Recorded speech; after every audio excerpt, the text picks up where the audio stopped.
Today on Behind the Bloom podcast, everything is truly coming up roses with our companion podcast to Life in Bloom episode 210. Today, RJ and I will discuss all the goings-on from this episode that's all about roses, including a visit to the world's largest garden rose farm in Bogota, Colombia. We'll talk about creating rose arrangements for every day, visit the Tournament of Roses parade, create a rose-inspired cocktail with my friend Kristen, and even plant a Julia Child rose in our front yard. Everything is coming up roses on Behind the Bloom today. Roses are the national flower of the USA and one of the most popular flowers to give and receive. Different colored roses have different meanings. There are so many to choose from. And what better place to check out the options for roses than with your local flower seller? Plan a visit today to see what they have available for you. Cowflowers is a proud sponsor of Life in Bloom and Behind the Bloom podcast, where flowers and wellness go hand in hand. Hey, Jay, how's it going?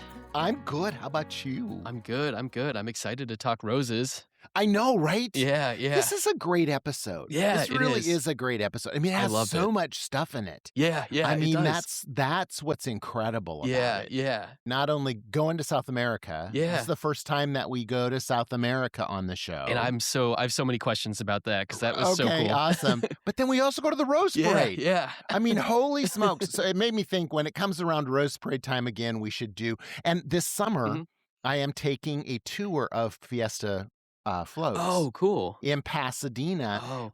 And like way before the Rose Parade, they get started. So they're already building floats for next year. That far out. Yeah. Oh, cool. So I'll know more about that inside story when I get back. Oh. So I'm headed there in August. Cool. So yeah, but that'll be a good thing to talk about as well. Oh, So, awesome. yeah. Before we get started, I really loved the quote at the beginning. You can complain because roses have thorns, or you can rejoice because thorns have roses. I just loved that. It's really true. And, there is a huge drive in the flower industry for someone to develop a rose that is a big rose, has big petal count, has a fragrance, has great color, and has no thorns. Okay. And it's really difficult because fragrance and thorns go together. Oh. If a rose doesn't have thorns, and they can breed them to not have thorns, they won't have a fragrance. And so many people who say to us, hey, my roses don't have a fragrance. Mm-hmm. And it's like, yeah, because they were bred to have a bigger head and to hold their petals and then be quick and easy to design with and not hurt anyone. Oh, okay. Then you lose the fragrance. And so I have had roses on the show that are so fragrant and they have thorns on their thorns. Oh, wow. Like there's a big thorn and it will have little thorns on it as well. Ouch. And I'm just like, oh man, yeah, this is crazy. Yeah. It's a functional piece for us because roses with thorns, you have to strip them off. And so here's a great Bloom 365 tip. People always wonder what's the best way to do that, to get off those thorns. My favorite is to take a terry cloth towel or a newspaper and wad it up in my hand and then run it down the stem. And it will knock off just the end of the thorns rather than taking a knife and trying to cut them off. Oh, okay. What's interesting about this too, another great thing too, is some people will use toenail clippers just to clip off the ends. Okay. And not because if you take too much of that rose thorn off, you bark the stem and you create a hole for it to draw air through. Oh, okay. So you don't want to take too much off So then. that terry cloth towel, and it shreds that terry cloth towel. So that becomes your rose towel. But it knocks off all those pieces that would tear up other leaves and foliage and flowers as you're sticking it into an arrangement too. Okay. So that's a very important part of it. Thorns and roses go together. Mm. This is a perfect example of, is your glass half empty or half full? I know. That's exactly what I thought. Yeah. Half empty or half full? This is What do you got? a better version. I like this analogy even better. Exactly. Yeah. We had a puppy once who caught their ear on a rose thorn and got stuck. Oh. And we had to get his little ear off of get her little ear off of the rose thorn too. But I mean, it's part of that. It's part of its defense mechanism. And it's an important part of that. People want everything can be. I mean, it's kind of like when you have an orange that doesn't taste like an orange anymore, or an apple that doesn't taste like an apple anymore, because we've hybridized it too much. And the thorns and also the longevity. Oh. The more fragrant a rose, the less it will last. Really? Yeah. Huh. And that because that's what activates that fragrance is botrytis, and that's what makes the rose bloom out, and then it causes the rose to create the rose hip. So, it's all those things, right, that all go together. Yeah. Just let the roses be roses. Right. I like a rose that smells, Yeah, personally. okay. I mean, Yeah. the ones we plant in the yard, we always check and make sure that those are going to be fragrant, Yeah. because, Mhm. it's but sometimes there's beautiful colors that don't have any fragrance at all. Oh. There's a Mhm. there's a rose called Turtle that we're thinking about concepting a show about turtles. Oh, cool. Because we have turtles in the backyard and stuff. And Mhm. so but there's a rose called Turtle, and it's beautiful and it's yellow, but it has no fragrance. Oh, okay. And because it's been bred to be this unique yellow green coloration and look like a garden rose and everything, but it doesn't have a fragrance. So Alexandra Farms. Yeah, so tell me about that, Jay. So it looked beautiful there. So I wanted to know. It is. Yeah. It's outside of Bogota. Okay. Bogota is very crowded, very populous. We took our bus ride there. It took us like 2 hours to get there. Okay. And when we left and came home, it only took us like 20 minutes. So, I mean, when there's traffic, it's like California. Okay. Bogota and Colombia are like California.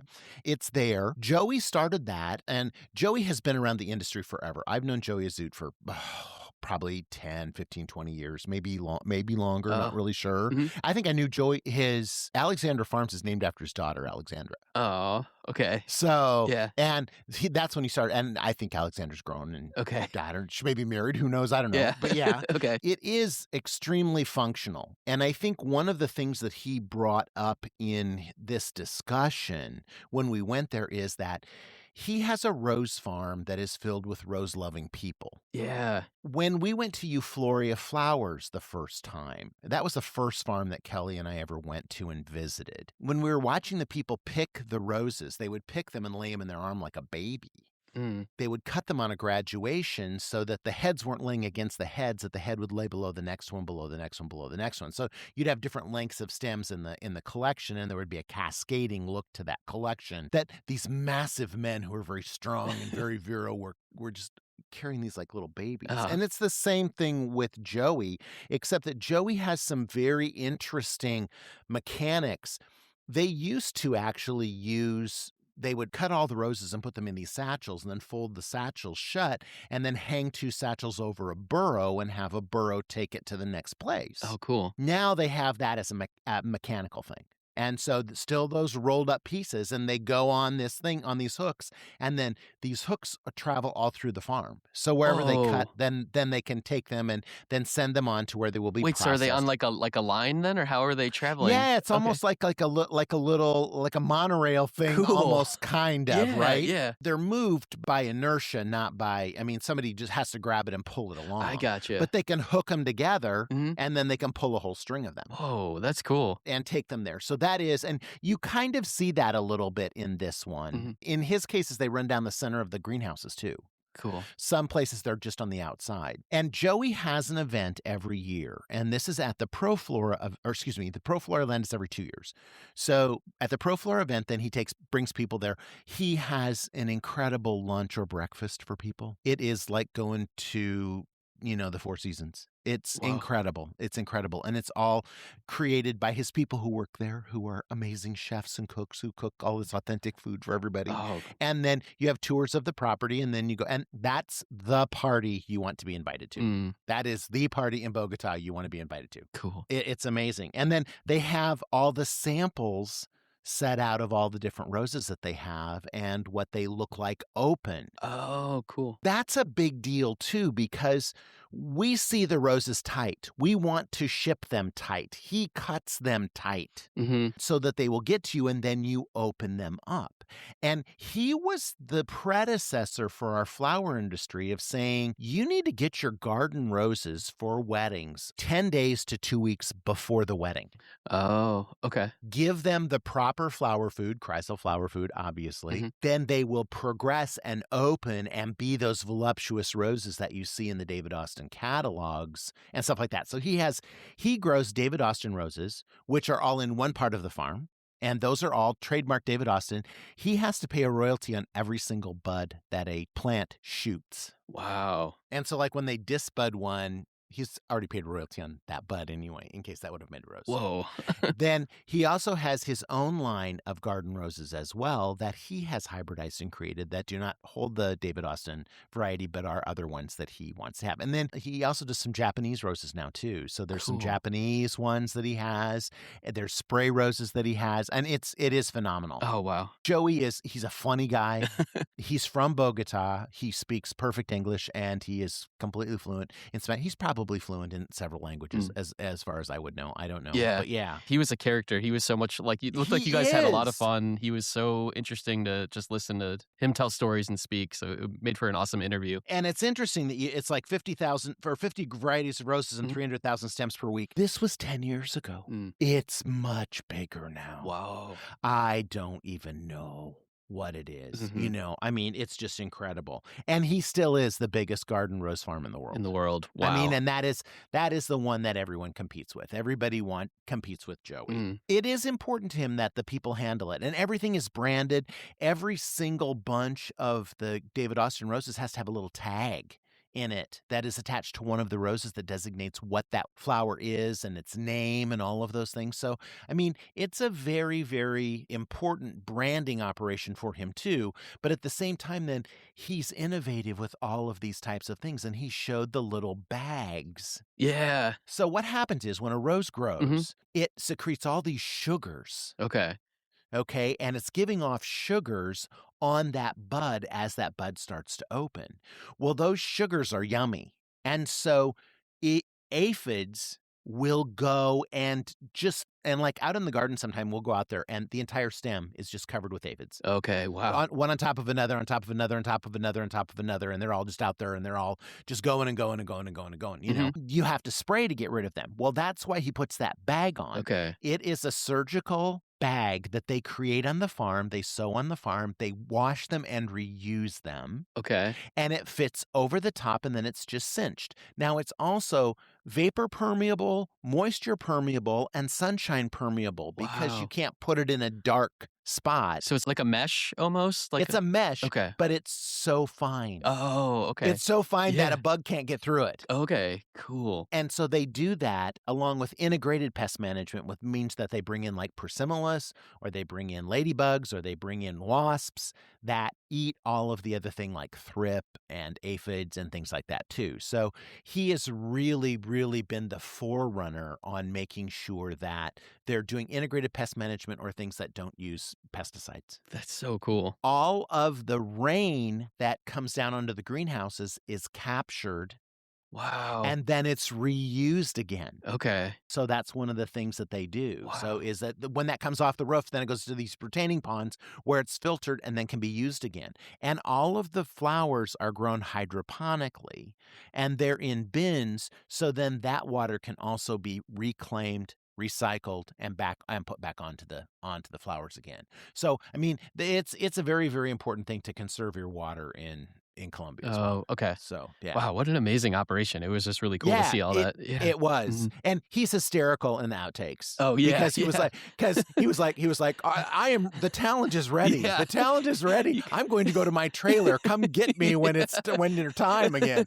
Yeah. And I just think that's funny because my guys do, they're perfectionists so that they want to make sure that they had everything, set up exactly. They were getting like the focus just right or something. And Joey he was ready. Like, I'm ready to go now. Because also, when we were filming that, there's 500 people on his farm. Oh. And he doesn't want to be messing around with filming with us when he needs to go talk to those customers who are going to buy hundreds of thousands of roses. True. Okay. Okay.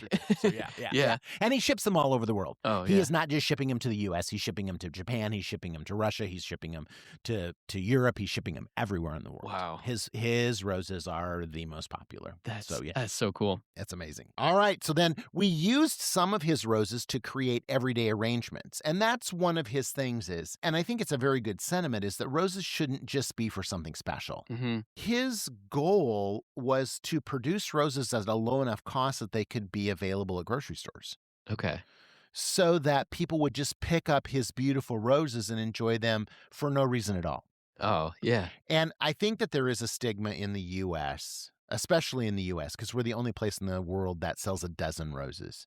It's a weird number. That's a strictly American thing? Yeah, in Amsterdam they sell 10, and in Asia they sell 10, in Europe they sell 10, or they sell 20s. Hmm. But they don't sell 12s because we're the only people on that system, Yeah. everybody else is on the metric system. So, and it's challenging. So like with bunches in Europe Mhm. are 10 bunch stems or 20 bunch stems. Okay. In the US, we demand that they're 25. And so then you get 2 dozen and one more left. And it's a weird thing, Mhm. but I like the avenue of making 6 roses into a bouquet that you just set in your house. Mhm. That would be fragrant and that's what this was. This was just trying to get people to think outside the box and thinking, because also if you ask women ever, you say, oh, what did your husband buy you when your child was born? They bought me a dozen roses. Yeah, for my anniversary, a dozen roses. For, and it's just like, I don't understand the hype around Oh, that. yeah. It's become like the default thing almost. Yeah. Correct. Yeah. Correct. Mhm. And I think it's interesting too, because and as we've talked before on this podcast, women prefer peach or pink. Oh, right. Men think that women's favorite rose is red, and it's not. It's men's reflexiveness Right. that makes them purchase red roses. Yeah. So I think that, just think about that too. I mean, that's the other thing. And it's very unusual for a red rose to be fragrant. It's very unusual. Okay. But it is not unusual for a peach or pink rose to be extremely fragrant. Oh, interesting. Okay. Yeah. All right. So that's another thing that guys should remember. Okay. Is, does this rose smell good? Mhm. Because it doesn't matter too. When you hand someone roses, they put them to their nose. Right. Sometimes they smell like, I would say vegetables, like fresh vegetables. Mhm. When they don't have a fragrance, they smell like fresh vegetables or maybe fresh cut grass. Okay.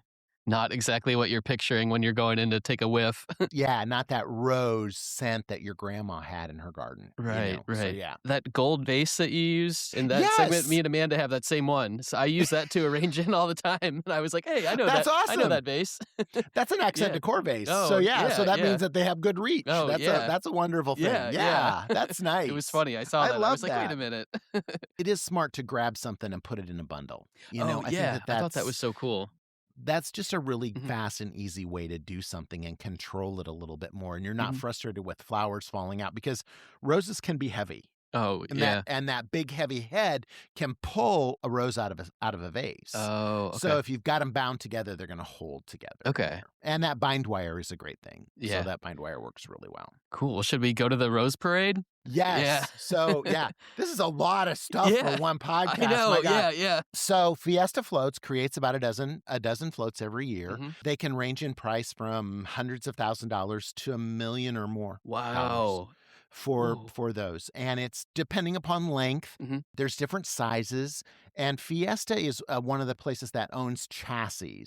So they own chassis, and then they can repurpose those chassis. So they give people a rental for the chassis for the Rose Parade, and then they take it back. They strip off everything. I remember the guy who did Dirty Jobs. Remember the Dirty Jobs show? Mike Rowe, I think. Was Mike that? Rowe. Yeah. One time he did a show about cleaning up the floats after Oh, I bet that's after the Rose Parade, and they're all moldy and everything, and he was shoveling everything off of them and everything, and it was like, I can just imagine how awful they would be, because they take them and they set them outside for a week or 10 days and let people tour them in the park. Oh, Then they bring them back, and then they have to clean them all off and start anew. Okay. And so, as I stated, this August, we will be seeing the roses that are or the floats that are going to be in the Rose Parade pre-made with their armatures and their pieces of chicken wire and forms and pieces, and everything that they create, they paint All right.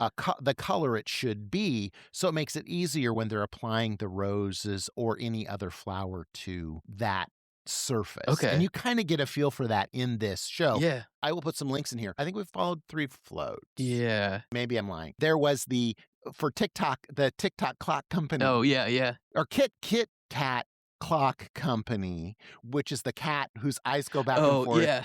It was their anniversary. And Woody is the guy who owns that company.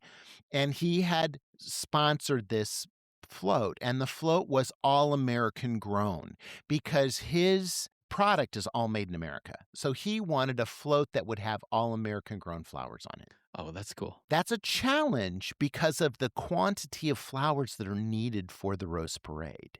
So that's why Lane was there. He was the chairman of the American Grown Association of Flower Growers. I thought I saw Lane, but he was just kind of in the background in a couple scenes. And I the was other like, growers that, like Mel Resendez was there from the Protea grower. Yeah. The Milanos were there, and a couple of the Milanos rode on the float.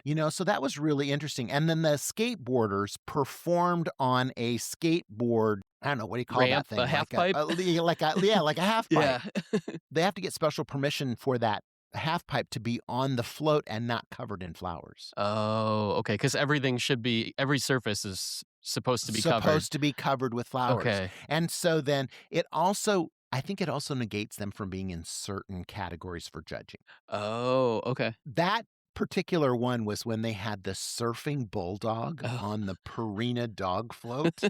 They had a wave pool on the float, and that bulldog was surfing as they went down that. So I mean, cool. There is crazy stuff that people do, Yeah. So that was, and then like that giant TikTok or that giant Kit Kat float, the clock was all covered in black poppy seeds because that's one of the only things that is black that they can cover something with. I remember you explaining that on the show, and I was like, I couldn't believe that was actually, it's like, and so what happens is they so take much little detail. brushes and paint like Elmer's glue on, and then they pour those on, and then when they're done, they have to go back and put more again and fill in any spaces. Wow. You will notice this, if you can remember back to this year, it was raining. Yes. Which is horrific. So Jay, I never told you I was in Pasadena this past year. So I did not make it to the Rose Parade, but so I went to the Rose Bowl, the football game. When we were there that year, we also went to Cal Poly. Oh, okay. And Cal Poly is really unique because they have the two Cal Poly colleges. They each build half of the float, and then they bring them together. Oh, that's cool. And make it into one giant. And here's my interesting thing about that. The Cal Poly float is made by students. And I don't mean this in a bad way. It's made by children. Yeah. It is made by people who are 18 to 22 years old. Fiesta Floats, for many years, had a designer who was a world-renowned designer who had designed hundreds of floats throughout his entire life and won awards for them for years. Wow. That year, we were sitting behind the judges, and they had superheroes for the Cal Poly one, and I loved it. And they let me go work on that one, and I got to do a little bitty section and do that, And they were so sweet, and the kids were wonderful, and they were amazing. And then we could hear the judges, and they were like, well, that one doesn't look as professional as the other one. No. And I leaned down and I said, no, because it's made by children. Right. It's not made by artists. It's made by children. That infuriates me because it shouldn't be a particular, and some of them are put together by a city. Oh, right. A whole city will get together and everyone volunteers and makes it. Right. So... And there are different categories for those different things. I get it. But they shouldn't be held to the same standards as someone who's been doing it for, a decade plus.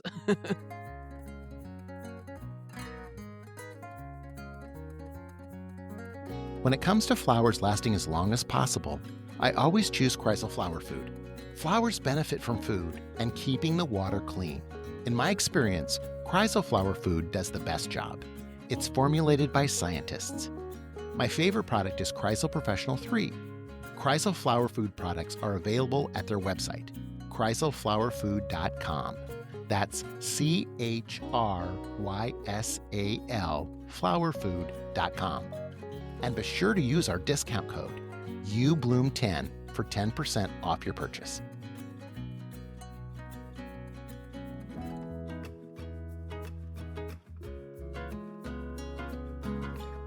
Support the joy of flowers. The Life in Bloom Foundation is a 501c3 nonprofit dedicated to flower education and inspiring a love of flowers in everyone. The foundation helps fund the production of Jay Schwanke's Life in Bloom on public television, making it possible for viewers across the country to enjoy the beauty and benefits of flowers. The foundation also provides free flower education to high schools, colleges, and floriculture programs through youbloom.com, helping students and future florists bloom in their own careers. Your donation in any amount makes a difference. Plus, all contributions are 100% tax deductible. If you'd like to help us continue sharing the power of flowers, visit thelifeandbloomfoundation.org to donate today. Thank you for your support.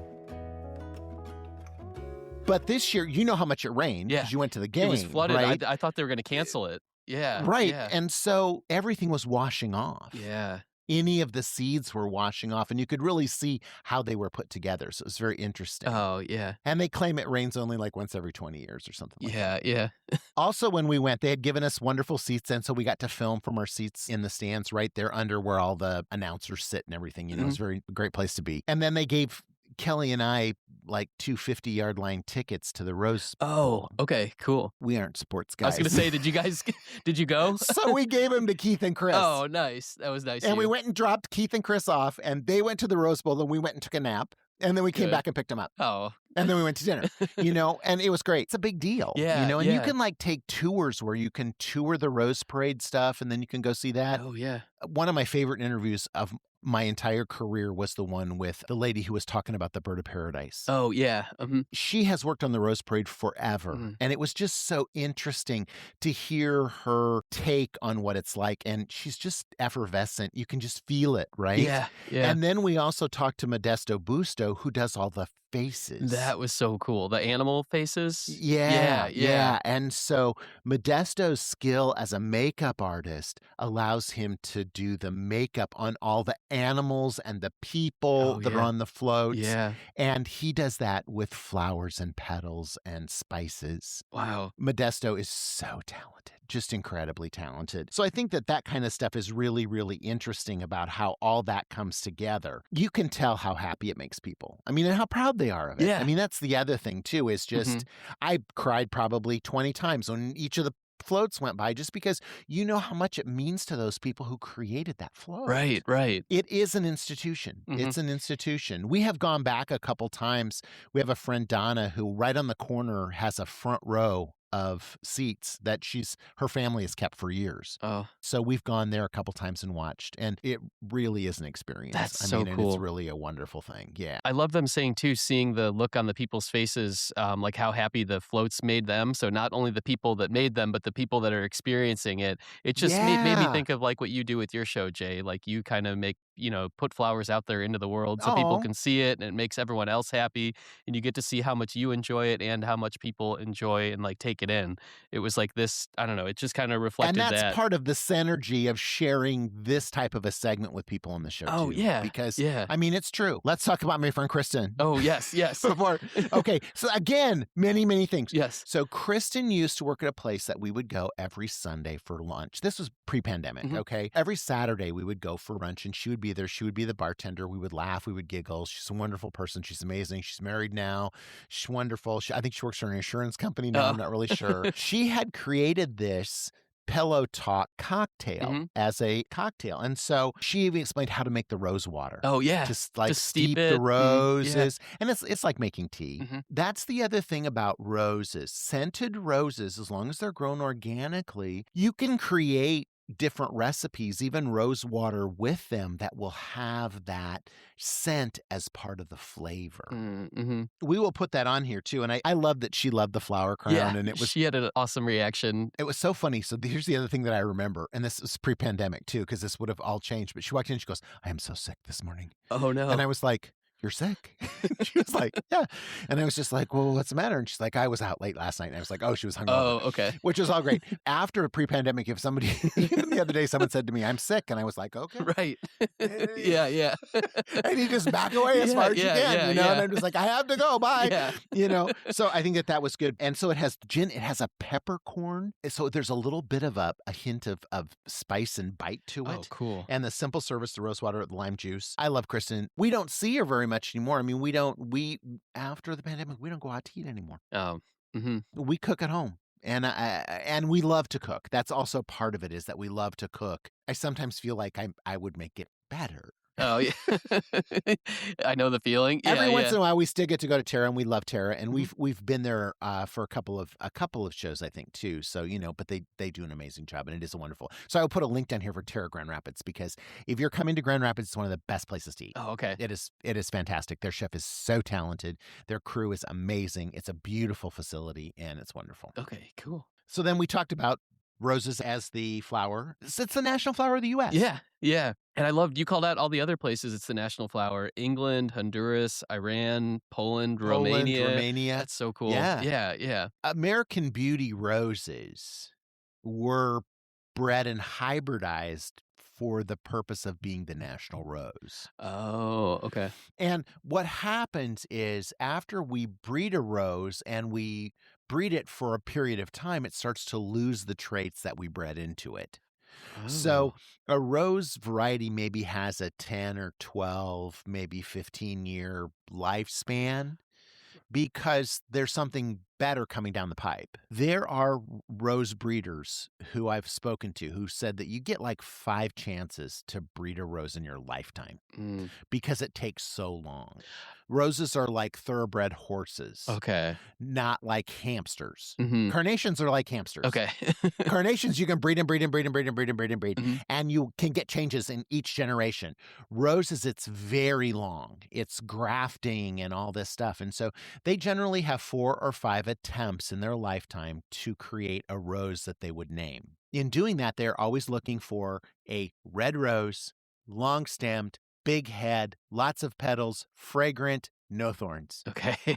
That is still the holy grail no one has got. Okay. That's maybe gotten 4 or 5 of those attributes, but not all 6. Not all. Okay. And so they're all looking for that one. You know, and there's been people that I've talked to who have been like, we did that, but the rose was pink. We want it to be red, but it's pink, you know, and it's like, okay, but I mean, you know, so I think that that's a very interesting thing about it too, is just all of that. And Kel and I learned so much from our friends at Eufloria who took us to Amsterdam, where we got to go see the rose breeders. When you're looking at a rose that has a number that they're offering for rose growers to try, there's a document with them that is posted there that tells you how long the stem is, how thick the stem is, how many petals it has, how long it will last, how long it takes to open, at what stage it gets cut. So they can determine, and like many times we saw roses, there was a rose called Petrol that was like chocolatey, terracotta-y color that almost had like a purple undertone. Cool. That looked like it was almost like oily. It looked like it was oily. And it was gorgeous. And I was like, do you need to do it? And they were like, it only produces like 6 roses on a plant. And they were like, it's never going to make it. And I was like, oh, we're pulling it out, you know, and I was like, oh, okay, huh. And so there were many roses that we saw. Because I mean, you want like 60 or more petals. You want a rose that's going to give you 28 to 32 roses per bush. You know, and it's like, and you want production. Okay. And so that's what they're looking for when they do that too. There's no like, it's like more exclusive. It only produces 6. This is people would pay a premium for this special one, or so that is what Eufloria used to do. Oh, okay. That's why I miss them being around. But they were a boutique grower. There was a rose one time called Marrakesh that was brown. Oh, wow. And they did Marrakesh. Well, Marrakesh was beautiful the first year they did it. The second year they did it, its calyx had a flaw in it. And once it would get so far open, all the petals would fall off. Oh, okay. Then when all the petals fell off, the foliage would completely defoliate. Oh. And so then they had to pull it out. But for a year, it was a boutique rose that everybody wanted. Oh, okay. I'll put a link up about, I did a JTV. This is way before, right? I did a JTV episode with some of the new varieties from Eufloria, and Marrakesh was one of them. And we made them in this spheres and had them on the table in like a sphere collection. And it was when we were in a kitchen we rented, a commercial kitchen we rented to film that had no air conditioning. Oh, gosh. And yeah, so it was terrible. But anyway, but yeah, I'll put that in there too. But I mean, you know, there are varieties that just, you know, passed away, you know, and when we went to see Sandra Lobenthal at Peter Court Roses, she still has a couple plants of every rose they've ever grown. Really? Wow. Just historical for her own entertainment.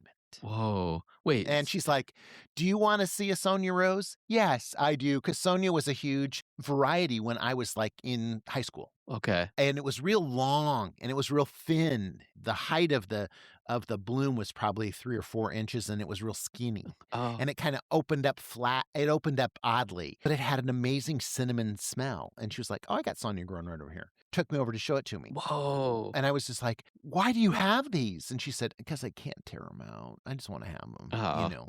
for the rest of my life." Yeah. And I'm like, I love that about her. Yeah, that is cool. It's a 100-year-old greenhouse, and she's got varieties that her dad grew. Oh. And I Yeah. think that that's a very cool thing as well. Okay, we did plant a fast round, Yeah, so I can yeah. get down for you. Lightning round. Okay, lightning round. We planted a rose bush in our garden. Mhm. Yes, that is our garden. Yeah, okay, I thought I recognized it. A Julia Child rose, which was hybridized by Rose Story Farms. I will put a link down for these people in California. You can go and tour Rose Story Farms. It's right outside of Santa Barbara. And Julia Child used to go there and sit in their garden of the Julia Child rose. Oh, cool. And there's a bench there dedicated to her, and you can see those roses in bloom. It's a fragrant yellow rose. It's like one point beyond a noisette variety. So if you remember back to the P. Allen Smith one, when we went to his garden, he grows all noisette roses, which is the rose that has a single layer of petals all the way around. Okay. Like the predecessor for most roses. And it is fragrant, I believe, as well. But it's this Julia Child rose is a little step up from that. And we still have that. We still have that rose plant. It's in a different spot now. Okay. But we still have that rose plant. Again, I talk in this piece about being a hobbyist. We'll be clear about this one more time. It is not a gardening show. Right. Jay Schwanke's Life in Bloom is not a gardening show, although they slap me in between Family Plots and, all the other gardening shows that are on Saturday mornings and because that's where they put our show many times, which is great, and I'm thankful for that. But our show is about cut flowers, and it's about gardening. If you want to plant some flowers in your garden for a cutting garden, that's about where we stand with it.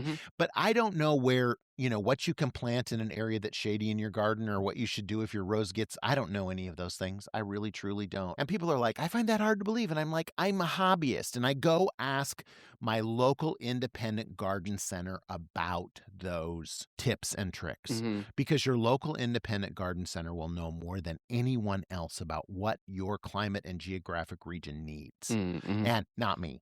It is funny. Like we just had our marathon this past week, right? We're getting all these people who just discovered our show. Oh, yeah. I have a question about hydrangeas. Great. Go to your local independent flower center, and see what they have, what they sell, or what they sell in your area, Yeah. because I don't know. I had a 3 or 4 exchange with this woman who was a master gardener for hydrangeas in Cape Cod. Oh, okay. Wow. And she was trying to tell me what was wrong with my hydrangeas. And she's like, it's impossible for those things to get 12 foot tall. Well, they were 12 foot tall. Oh, wow. And I was just like, here's the picture. And she's like, why in the world? And I said, I know, because we live in Michigan and you live in Cape Cod. Probably. I live on Woodland Bluff and Scott Woods Drive is across the thing. There's probably a difference between those two streets. Right. Yeah. It's not the same. Yeah. It's everybody has a different set of circumstances, different types of shade, different types of sun. Deadheading is also a very good thing because once you clip off those roses, it won't send energy to make a rose hip. Oh, okay. So if you've heard of rose hips, vitamin C is made from the rose hips that swell up after the bloom falls off. Okay. It takes energy for the plant to do that. So if you deadhead and remove those rose heads, you won't get those rose hips, and it will send more energy because it wants to make rose hips. Okay. It really wants to make rose hips because that's the seed chamber. Oh, but if you keep deadheading it, you force it to make more blooms. Okay. And again, these are things that I've learned. It's funny. I'm talking to the Dahlia Society and they were like, can you tell us how to grow dahlias? Nope. I can't. Craig can, or Fran can, or Idlewild Farm can, but I can't. I don't know. They just cut them for me and I make arrangements out of them. Yeah. That's what I do. I'm about the pleasure portion of this. Right. So yeah. Well, thank you. Yeah, this was a lot, and there will be a lot of links. I can't believe you fit all this into one episode. This was like, I know, right? Yeah. This was, as I said, this was one of my favorite episodes. It was great. It's really good. Yeah. And the photography from this episode is really good too. There's some really beautiful stuff. It was. So, yeah. Yeah. All right. Cool. Well, thanks, RK. Yeah, thanks, Jay.